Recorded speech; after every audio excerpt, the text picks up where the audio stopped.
जिसे दुनिया मरा हुआ समझ रही थी, वही जंगल में इतिहास लिख रहे थे। वारुणावत की उस रात जब लाक्षा ग्रह जल उठा, पूरे हस्तिनापुर ने मान लिया पांडव भस्म हो चुके हैं। लेकिन सच्चाई ये थी कि कुंती और पांचों पांडव सुरंग के रास्ते जंगल में निकल चुके थे। विदुर की बुद्धि और युधिष्ठिर का धैर्य उन्हें बचा लाया था। घने वनों में पहली बार पांडव राजमहल नहीं, धरती को शैया और आकाश को छत बनाकर जीने लगे। इसी जंगल में उनका सामना हुआ राक्षस हिडिंब से।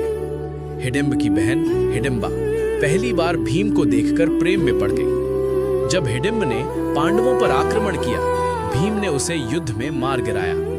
हिडिंबा ने भीम से विवाह का आग्रह किया। हमारी राक्षस जाति की प्रथा है, जो राजा का वध करेगा वही अगला राजा बनेगा। मैं राक्षस राज हिडिंब की बहन हिडिंबा हूँ और आपको मुझसे विवाह करना पड़ेगा। मैं इस विवाह की अनुमति देती हूँ।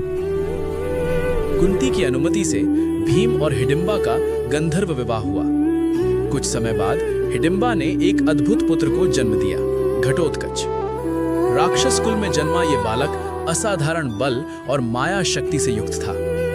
समय आने पर हिडिंबा ने कहा, मेरा पुत्र तुम्हारे युद्धों में तुम्हारा सबसे बड़ा अस्त्र बनेगा। पांडव आगे बढ़ गए और घटोत्कच जंगल में ही पला। किसे पता था यही बालक आगे चलकर कुरुक्षेत्र का भयानक रात्रि योद्धा बनेगा, जिसे दुनिया एक बार मरा हुआ मान चुकी थी। उस वंश ने जंगल में अपनी सबसे बड़ी शक्ति जन्म दी थी।